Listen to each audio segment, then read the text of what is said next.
Big Brother's out in force these days, and now he's wearing mouse ears. I'm Jake, your Stygian boatman on this pleasure cruise down the river Styx. Destination, the land of the damned. Hollywood. This is Millennial AE, Year 1, Week 4. Woke is broke.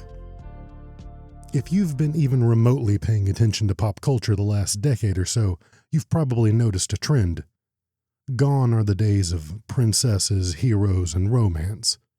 Where once we built legendary figures to aspire to, now we are drowning in a sea of strange neon-haired aliens.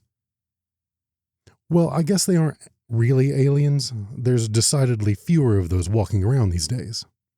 I can't imagine why. Still, it's almost impossible to avoid an out-of-body experience when you lay eyes on these designed-by-committee monuments to self-worship. Calling out the obvious playbook being run by every entertainment producer has been, until recently, the height of social suicide. The election of Donald Trump, however, has led to many reviewers and influencers in the pop culture sector to cheer that woke is finally dead.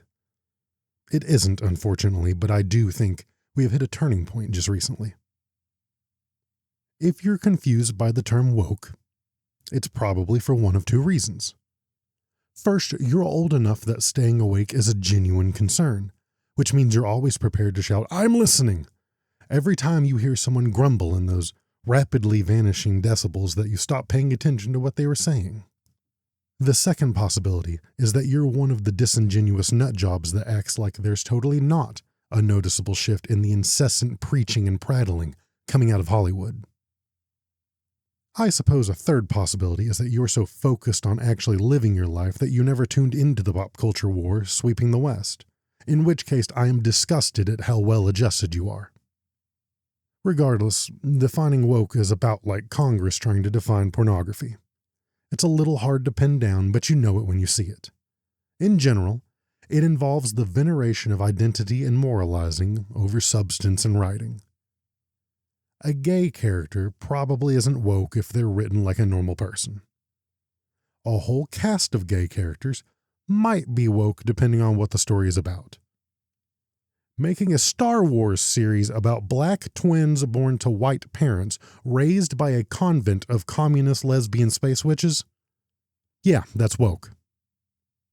People have been complaining about the direction Hollywood's headed for years, but these last few months we've seen serious pushback to the message. The message is, of course, that all of these strange fringe lifestyles are not only common, but innately virtuous in a manner that traditional lifestyles are not. Elon Musk has been outspoken about this issue for some time, but on October 2nd he made a declaration of war by canceling his Netflix account and calling on others to do the same.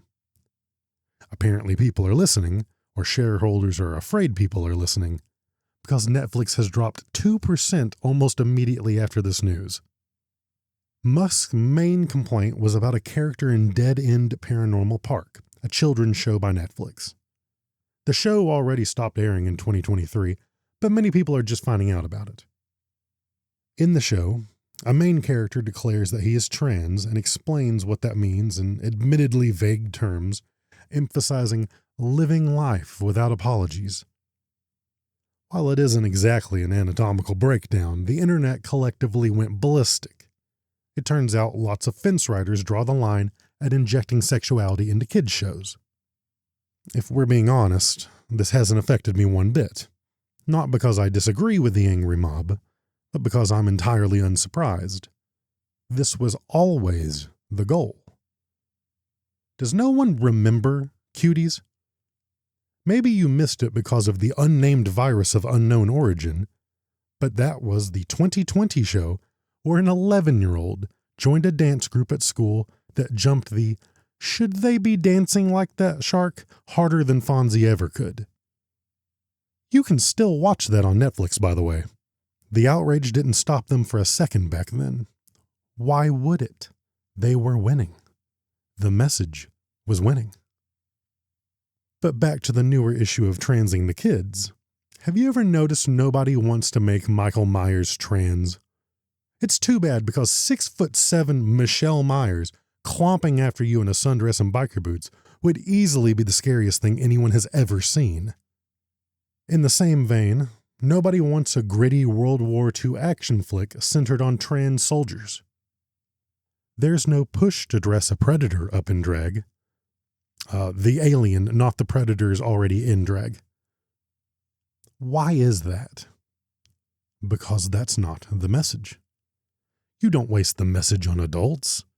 You have to convince them one at a time, and you have to get them to ignore years of lived experience. You make gay superheroes, trans child audience stand-ins, and you advocate the alternative as the norm. In other words, you go for the kids. After all, if you convert them, eventually you'll have all the adults and their kids too. This strategy hasn't been working well for Disney either. A few short years ago, Disney put out multiple billion-dollar box office hits a year.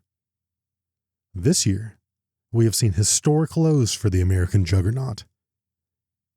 The most glaring example, Off-White and the 7 diversity hires, made about $206 million against a claimed budget of $270 million. That's bad enough, but what these companies don't show is the marketing budget, which is often comparable to the entire production budget. That means they lost nearly $350 million on one movie, all because they had to play politics with the story. Unfortunately, some of these companies are big enough to actually believe they are fail-proof, which means we have a few more years of this garbage headed our way. Fortunately, nobody is too big to fail, and so we may see a clean slate start in American film studios. I don't really have a call to action for this week, so much as a congratulations. This is the first year that we have seen any acknowledgement about loss of support for these major companies by these companies. It's working. We're winning. Despite the fact that huge portions of the American public have outed themselves as sociopaths, the culture war is slowly shifting, which means the future generations might have a hope of breaking the hypnotism placed on them by Big Brother Mouse. In the meantime, keep telling these propagandists to shove it. If they get desperate enough, I'm sure Netflix will drop their Verizon bundle to instead bundle their service with Epstein airline tickets. I guess all those focus groups showed them who their base is.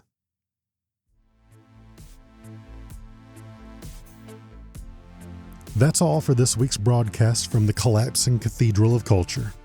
I'm Jake, reminding you that if the empire looks like a theme park and talks like a psyop, it probably is. I'll see you next week.